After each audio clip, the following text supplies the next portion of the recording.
Welcome to Business Agility Now, the podcast powered by Scaled Agile. I'm your host, Adam Mattis. This is the place to get advice, stories, and perspectives to help you work differently and build the future.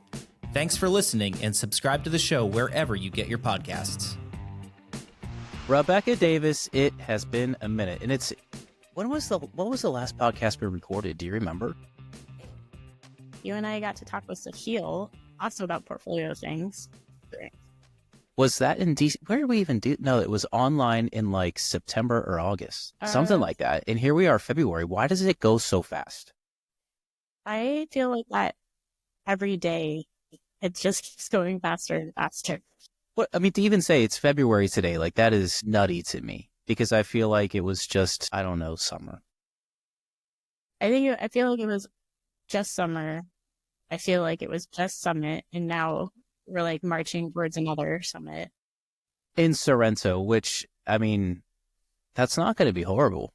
It's going to be a pretty good one. No, it's definitely one of those things that's been on my bucket list. And yet I never really thought we would go there until maybe you're retired. So it's not terrible for sure to get to go to Sorrento with all of my friends around the world and have great conversations and see this wonderful area of the world. Well, yeah, and I'm just thinking about like the cool pre-post conference conversations that you get to have. So usually it's like, hey, let's go hang out at a place and do a thing. But now it's, let's go hang out at a cafe and have really good pasta overlooking a really beautiful coast and maybe have some good wine or like best in class coffee. Not terrible. Not terrible at all. All right. So let's talk about portfolio leadership. I feel like, I don't know, maybe other companies aren't like us. I feel like the end of the year came so fast and the beginning of the year started so fast that portfolio and what we're prioritizing and what we're putting into the system is at the forefront of a lot of things really today. So I think it's a good time, you know, per your email in your direction to bring up this idea of portfolio leadership. This one's been out for a minute, but like, why do you think it's important to talk about again today? I think a few reasons. When I think we've been seeing for like the last years, the difference between having a portfolio leader or manager who is acting solo and the effects that may make, especially in like a really scaled organization or an organization where you really do have a large like, technical foundation versus the same thing, like having a single person or a group of people who are portfolio managers who are acting in siloed ways versus having a true portfolio leadership team that really works together. And those differences to me have been pretty stark.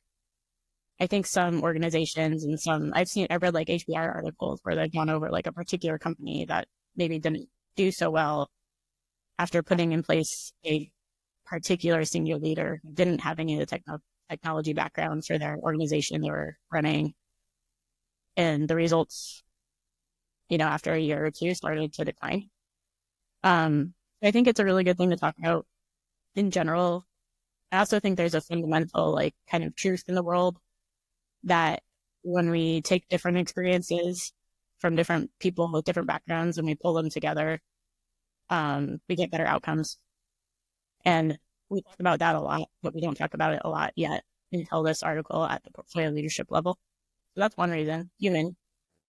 You said something there that jumped out at me that I think I'd like to just clarify for a minute. I mean, and that's the difference between portfolio managers and portfolio management and portfolio leadership, right? I mean, the way that I look at it is you've got people that are managing the system and then the people that are managing the things that go into the system. I mean, like, what's your perspective on that versus portfolio leadership again versus portfolio managers? I mean, it's a whole blend of things to me. I think there are many organizations who have decided that like a portfolio manager is really a project manager that looks at many projects. And that's very distant than what we've been writing about in LPM of like having the truly accountable people be really responsible for leading and decision-making around the strategic things that are inside of a portfolio. And then there's like somewhere in the middle where there's portfolio managers who are really trying to do this in a lean way, but they're not necessarily the accountable people for the decisions. And I think we see that a lot in safe organizations where maybe they went in a bottoms up kind of implementation. So there's like this level of folks who are like the next best thing for an organization is portfolio, but they're not necessarily the true accountable people in the organization to make those choices. And so there's this tension that should be there, honestly, because you may be accidentally creating this kind of shadow area or this reflective area where the people who are making the actual decisions are, and then there's the people trying to implement the new events are, and there's conflict. So I think there's different facets of like this like problem / opportunity to really take the accountable people, form them into a team, have great leadership, as well as apply LPM, which is the other reason I think this article is important, is that we've been asked for a long time, like, what's the difference between LPM, the events, the tactics, the stuff, and LPM, the people? And I think we kind of merged those things a bit before. And so this is being more clear about that difference between the people and the activities. And the activities could have tons of different people in them. But the people who lead the portfolio are the people who are accountable to lead the portfolio. So are those people the P&L owners? Do you see them as like the P&L -1? I mean, if you had to put an altitude on it, who are the people that are the right audience to be in that portfolio leadership capacity, sitting in those seats? Yeah, great question. And this is something we tried to cover in the very initial part of this new article, which, in case we weren't clear, is the portfolio leadership article. But what you're looking for, there's a little bit of context, like how big is your organization, right? So if your entire organization is 200, 300 people, then generally you don't have a bunch of different portfolios. And so your portfolio leadership team is equitable to your executive team. Those are the accountable folks. But at different scales, you would start to get larger. And it's similar to the P&L leaders, but it's a blend still. So there's tends to be like a P&L leader for a particular business unit.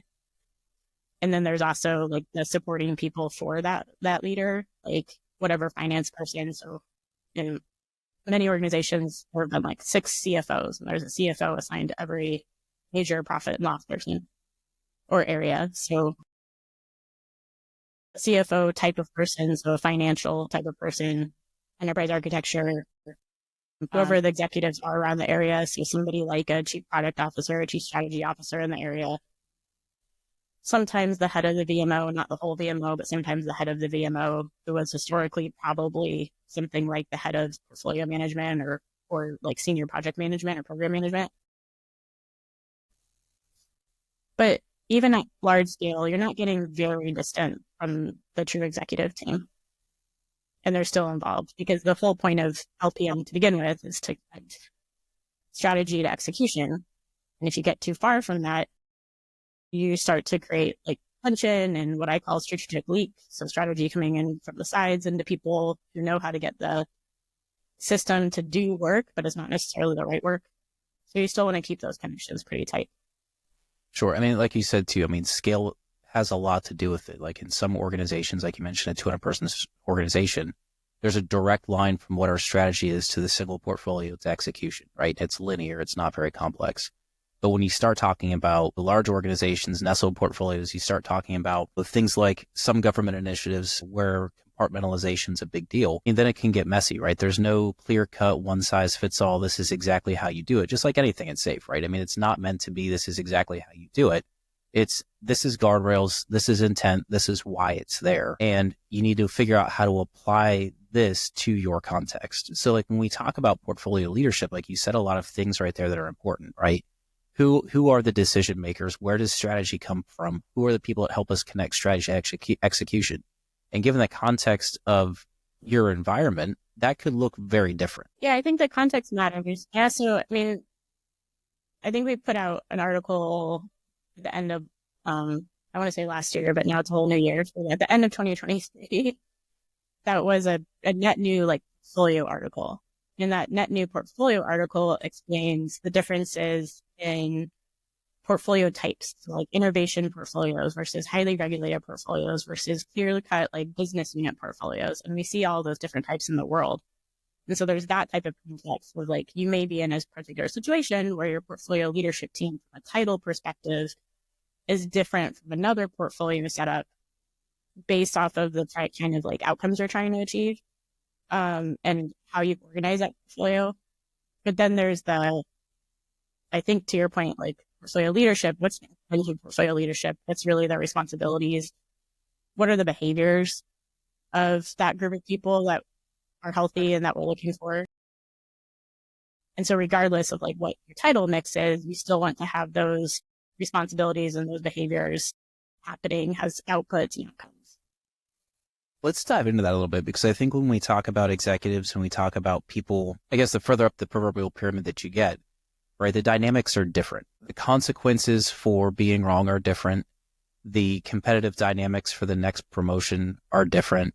There's a lot of things that just feel different when you start working with this group of people. And I think one of the things that is often underestimated is the complexity in gaining alignment, with people who have these responsibilities, because a lot of the times, their interests, they have an interest in beating, for the lack of a better word, their peers, because that's how they gain their edge. So, and a lot of that comes from like a Tayloristic approach, a Jack Welch approach to management, which is still pretty pervasive in a lot of these large companies, which is, there's the up or out philosophy, there's the, winners eat philosophy. And again, like a lot of that comes from the GE way and how a lot of MBA programs and senior leadership models are still built to this day. And when we try and put a lean agile lens on it, and when we try and promote the values that are so important to all of us that allow us to move quickly, make decisions, and win as a team, some of those things are kind of in competition. So when we talk about coaching or we talk about consulting in these environments, knowing that those underlying dynamics can exist, what is it that we're really looking for in terms of the collaboration dynamic? Like, what does good look like for this group as we make decisions for the portfolio and how it's executed? That's a lot. Take a few things. I think one thing, I think Luke Holman actually just asked me this question recently on a different podcast, but stated it a different way. Like, if I had advice for somebody who's trying to enter this area and they're already like some sort of agile transformation person and this is the next thing, what would I say? And I think part of it is to recognize that two things. There's a lot of things that happen to get your company to the point it's at today. And in some of these cases, you truly do have a multi-billion-dollar organization that is doing just fine as far as a profit point of view. And I think ignore that at the sacrifice of a lot of good things. And so it's the same as we say, like, if you go into an organization and you're trying to transform a set of teams to a new way of working, I think you need to take the good that's already there, not ignore it, not say like everything that's happened so far is bad, because it's not. It got the organization to the point that it's at. But there's also like, now how do I shift to a way that is able to do a lot of things that are necessary in today's age? And some of those necessary things are, from a market perspective, the market is changing drastically all the time, like at a much faster pace than I've seen before. The world dynamics are changing really rapidly. The way that people show up at work, how they want to show up at work versus like how some organizations think they should show up at work versus like the statistics of what it looks like to show up at work or be working from home or what a team looks like. Those are all changing. And so leadership teams also need to be able to change with that, or same as it ever was before, it's survive or die. And I think there's a beauty spot in there for people who are trying to help these executive leaders who are looking for help on like, how do I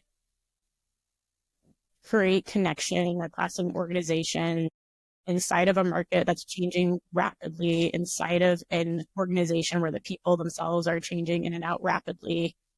What does that look like? And I think part of what that looks like is having a very solid leadership team that is speaking as one voice. Also, because oftentimes that portfolio leadership team is changing out from under you more often than it used to. And so the more you can have like this like one vision, one voice, one strategy, and the communication modems like throughout your organization to be able to make that strategy shift clear rather than making work shift clear. The work shift clear will happen more naturally if the strategic shift is really clear. So I think those are like kind of the whys. I think from a what perspective, people trying to coach here, having a lot of empathy, really understanding business. So really understanding the business that you're trying to go help. So if you are a consultant rather than an internal organization person, like don't try to go help an organization where you know absolutely nothing about what type of business they're in, because there are nuances there. And if you are in there, like understand where they're at. So for first steps, there's a lot of tips like, what does their fiscal year look like? How are they decisioning right now? What are the levers and where are they at during a traditional year where strategy can really be changed? What are like the ways that we can shift that to being more frequent that isn't also going to cause like shareholder Wall Street panic or board panic? How are you going to communicate to the board that we may not in the future be focused on like, we're going to produce this particular output. We're going to start talking more about outcomes. So I think there's a lot of context and a lot of work to do, but I do think it starts with like, understand the context that you're walking into at a deeper level than like, just go form a team now. I think one of the important things here as well is it's hard to consult from a place of having never experienced the dynamics within a portfolio before, right? So I think this is a place where a lot of people might seek to engage here. And I mean, if we look at the market, I mean, there's a lot of people that like to proclaim that they are an enterprise portfolio coach. But I think one of the things that's most important is you need to have had some experience here before. You need to understand the roles and the pressures, whether having held it before or whether having had a lot of experience before, because I think a lot of people come in and, you know, you see this, it's a common thread across the LinkedIn and the socials and the things like that, where people like to, there's a lot of blame and a lot of finger pointing that's done to people that are in these roles. And I think it comes from a place of maybe we don't understand, right? Maybe we don't understand all of the pressures and everything that these folks are under. And they're very smart people, right? I mean, they understand the what and the why of a lot of the things that we're saying. They also have different pressures that they're under. They probably also have different incentive models. And I think when we talk about empathy, it's, for a lot of folks, maybe it's easier said than done. When we go in and try and coach and we try and consult and we try and change the decision-making philosophy for how we get from strategy to execution, there's a lot that comes with credibility of having done it yourself or having successfully helped others to do it. And again, I think that's, people at this level are, again, very accomplished, very smart, like so many of the people we work with, but they're also really good at smelling people out that are maybe saying things that they don't wholly understand. And I think to really be successful in coaching and consulting portfolio leadership, I mean, that's it. It's more than just let me tell you what I think you should do. It's got to be more of let me tell you from experience what I've seen, what works, what doesn't, and let me show you that I can kind of understand some of the dynamics that you might be up against, some of the risks that you're taking, right? And it's also important to show empathy that, you know, maybe some of the things that we're asking you to do, in some cases, and I've seen this in a lot of enterprises, it can actually contradict how you're incentivized, right? Because there's still a lot of people that will have long-term incentive models and they'll be all tied to project outcomes, very specific KPIs. And we can say, we can acknowledge that that's not the right thing to do and we don't want to do that anymore. But then there's also this pool of, well, I'm also right is right, but then there's also the incentive structure. And I think, again, coming into these situations and coaching leadership from a perspective of having been there, having done it, and really understanding where they're coming from can help us get a lot further than some folks coming in well-intended that don't have that context. This episode is brought to you by the 2025 SAFE Summit, Sorrento, Italy. Invest in your future by connecting with SAFE professionals from Europe and beyond. Experience keynotes, case studies, interactive exhibits, and unmatched networking in a stunning setting. Register now at safesummit.com. Yeah, I agree. And one of the things we said near the beginning of that, which was all like great. It's easy for people who are in some sort of a coach role to say, this is definitely the next thing I should coach, or this is the thing that makes the most impact. And so I'm going to go coach there.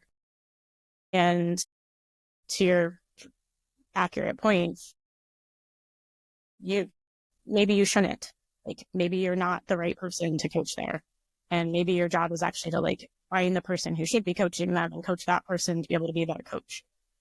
I think that's something that's hard sometimes to admit personally. And it's hard because you care so much, right? Like, you see all these things in your organization and they feel broken and they look broken, and you've been trying so hard to like push this boulder up the hill, and it looks like this is going to make your boulder a lot lighter. But if you're the wrong person, that's fine. And you're still doing like good work. You need to find that person and help them.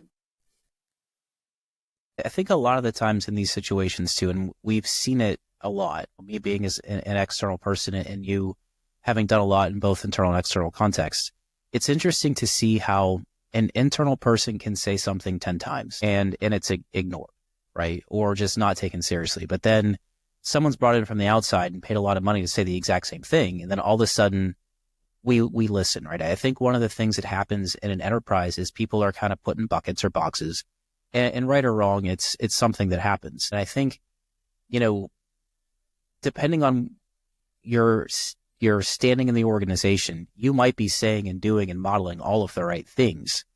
And I think it's important to your point, to recognize when maybe the organization's best going to hear the things that need to be heard if it's not coming from you, if it's coming from that, proverbial neutral third party. And again, finding that right person to come in. And I think a lot of our friends, I mean, that's, I think of like Eric right now, that's kind of his MO. He's that guy that people call when they need to hear something from the outside. And it's important to know that, right? To really help your organization, you need to know, to your point, when you're the right person, or when you need to phone a friend to maybe come in and have those conversations. It's just an interesting dynamic how people in organizations listen to somebody that they don't necessarily know well from the outside, more than the people that know their organization very well. And it's just something that I've seen many, many times. And I've actually felt the frustration myself, having been on the other side of the equation. Yeah, I think there's a nuance that I believe in a little bit there, where I've also seen people who are internal folks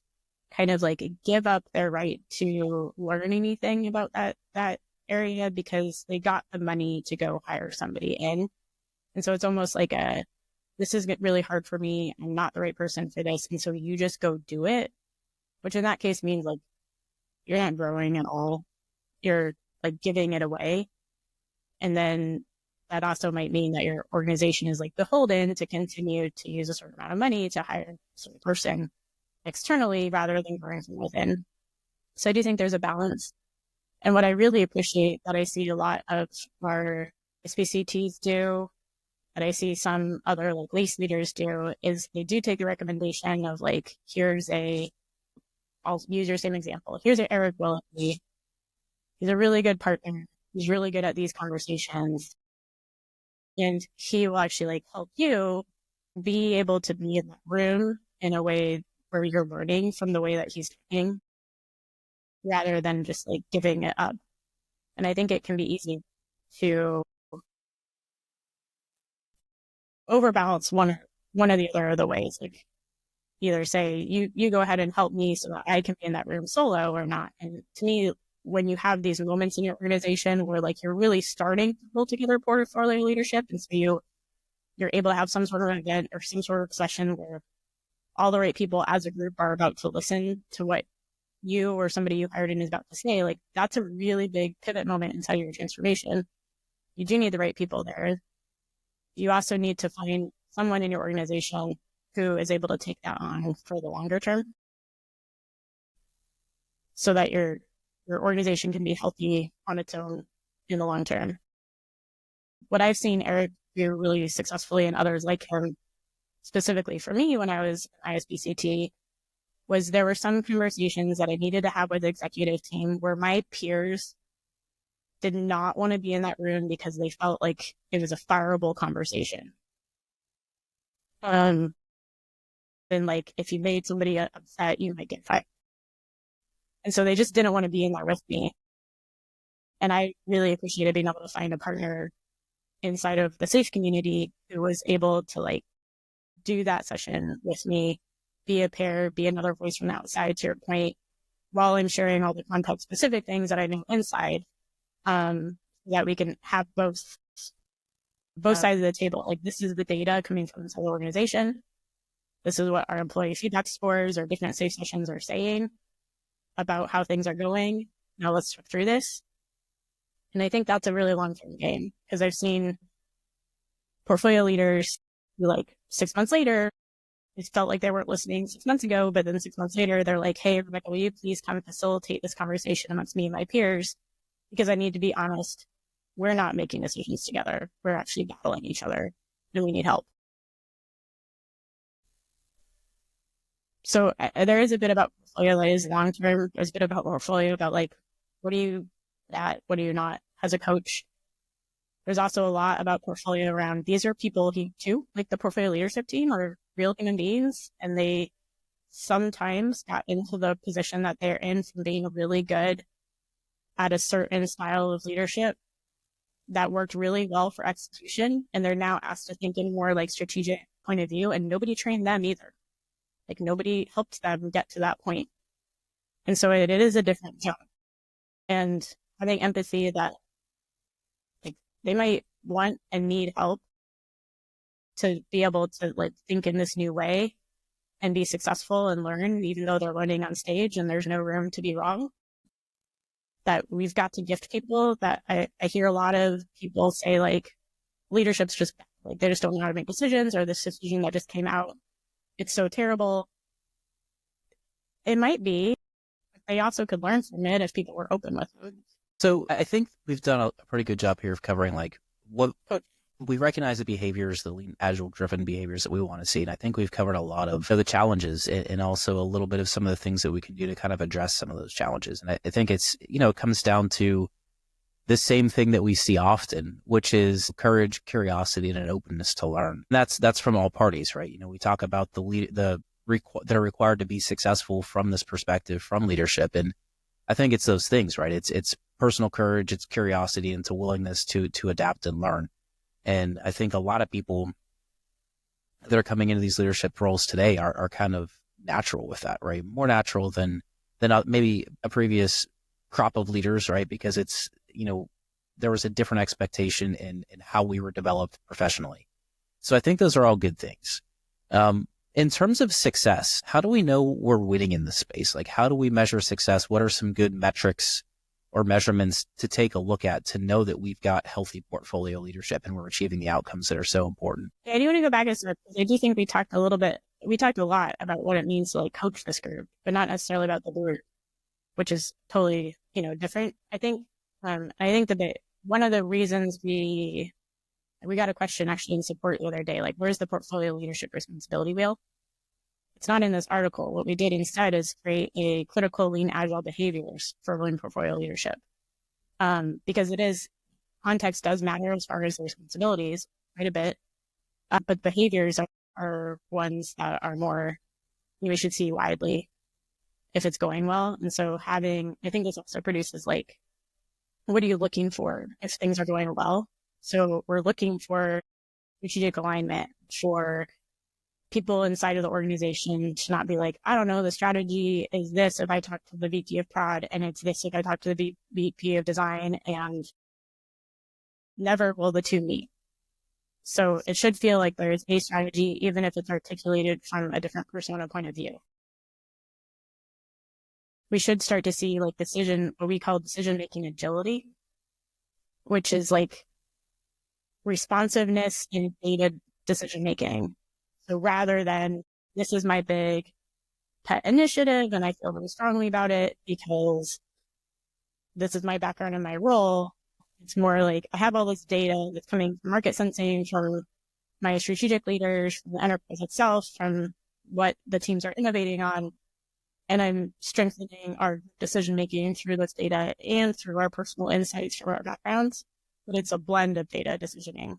We want to see all that stuff start to enable decentralized decision-making. So because strategy is clear, because everybody has access to, like, data and insights, you're much more able to enable team level, art level to make strong, decisions that affect the whole system. We want to see collaboration and communication working really well across the leadership team, but then communicating decisions clearly with the why behind them to the value streams inside the portfolio and get into the enterprise. And along with decision making, economics really do matter. Like you said, like these are big bets and when mistakes do matter. So defining these people's roles is to define that pure economic framework where it's actually like unhealthy for maybe a team or an art to make this type of billion-dollar financial decision, a new technology, because we have board responsibilities and we have shareholder responsibilities, and we want to be able to keep paying our people long term. And so what are the clear economic framework where we can still make sure to maintain profitability? And yes, yet we can have people play within different horizons because we have good guardrails around that. So I think when you start to see those things start to happen, you're starting to win. They're definitely not all going to happen just because you formed a team. So this does require a lot of communication, cadence, honesty amongst the people and with each other. And that's not forced. Like no one can come in and say like, you all will now be transparent and be data driven, right? It is something that takes some time, takes coaching with each other. So the leadership team that you have may think they're already really great at being a team, but they're not having any conversations. And so that's why it feels great. Or they might all be working in silos, who knows?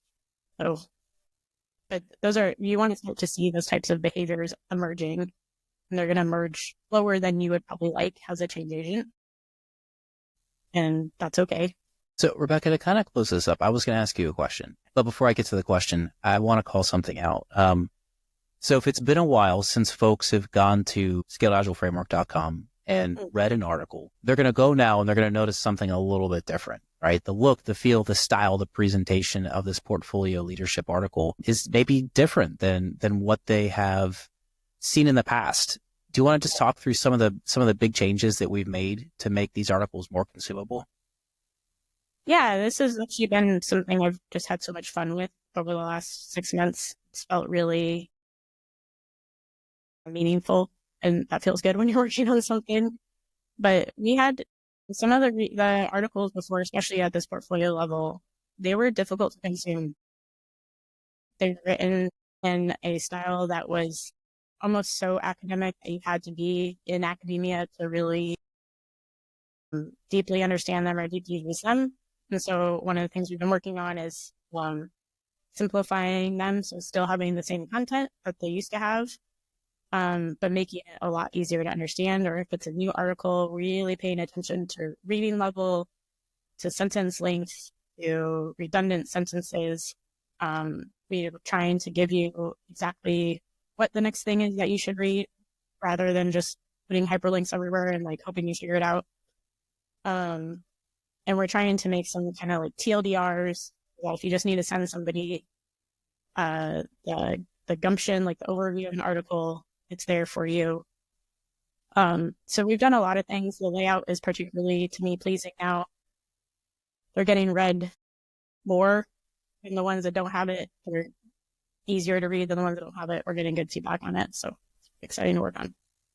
My favorite part is the key takeaways, where you can just kind of scan over there and really get the high level of what the article is trying to convey, and then kind of dive in. I mean, just the new format's great. The readability is great. So I think people are going to enjoy that. So Rebecca, the last question I have for you is, having gone through and drafted this thing and spent a lot of time in it, what is your favorite tidbit, your favorite takeaway from the entire portfolio leadership article? Like if you had to say this one thing is the thing that I'm most excited about, what would it be? I think from a process of writing it, the thing I think really turn this from a usual article to like the article that this particular one needs to be is generally when we do a role, we would have definitely spent most of our time figuring out the responsibility veil. And I think it was a really nice, I think it was Andrew Sales. That's why he's the chief methodologist, right? Who really had this idea, like the focus here really needs to be first on behaviors. And then a recognition that all of these portfolio leaders already have responsibilities. It's the way that they behave together. That's really the big difference. So I love that transition. I think reading through the behaviors and reading them as behaviors and reading them in ways of like, what does different look like is really healthy. And if you do need the responsibilities, I do like how we still have them in there. They're at the beginning of the article and they talk about like establishing and funding value streams, mitigating risk and fostering innovation. And I think those responsibilities tend to sometimes be things that are actually not being paid attention to because there's so much attention on like, I'm in my particular lane, my particular persona as a senior leader. And so I'm caring more about like how I run that particular vertical area, whether it's like design or product or engineering, than there is on the blend of the system as a whole. And so I like that the responsibilities also call that out. I know that was more than one, but I just really like this article. Are great. I mean, it's a really good reference. I mean, I know a lot of people that kind of print them out just on the wall because it is such a good guide. So yeah, that's good stuff, Rebecca. Well, I think we've covered a lot about portfolio leadership, and I hope that we've covered enough that it encourages people to go check it out on the Scaled Agile Framework site, which is now behind Safe Studio.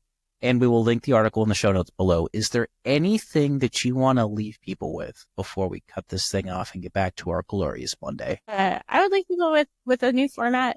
We're very intentional about the area of the article that you do not ever need to log into to get to. So there's a large portion of this article that you can just share with people who you think might become a portfolio leadership team. And you can copy it and send it out to them. And we wrote it in a way where you should be able to do that. And they don't need to read all of it to understand it. So I would take advantage of some of the part of the each and every framework article that you don't need to have a studio login to get into. 100%, including those key takeaways, which are right there on the landing page. Yep, and they're copy pastable. How about it? All right, Rebecca. Well, thank you so much for making time on this Monday morning, and we will see you in Sorrento. Thank you, Adam. Appreciate it. And if you're interested in learning more about Safe Summit Sorrento, those will be in the show notes as well. And until next time, stay safe. See ya. We hope you enjoyed today's episode. If you like what you hear, please refer us to your friends and colleagues and subscribe to the show wherever you get your podcasts. I'm your host, Adam Mattis. See you next time.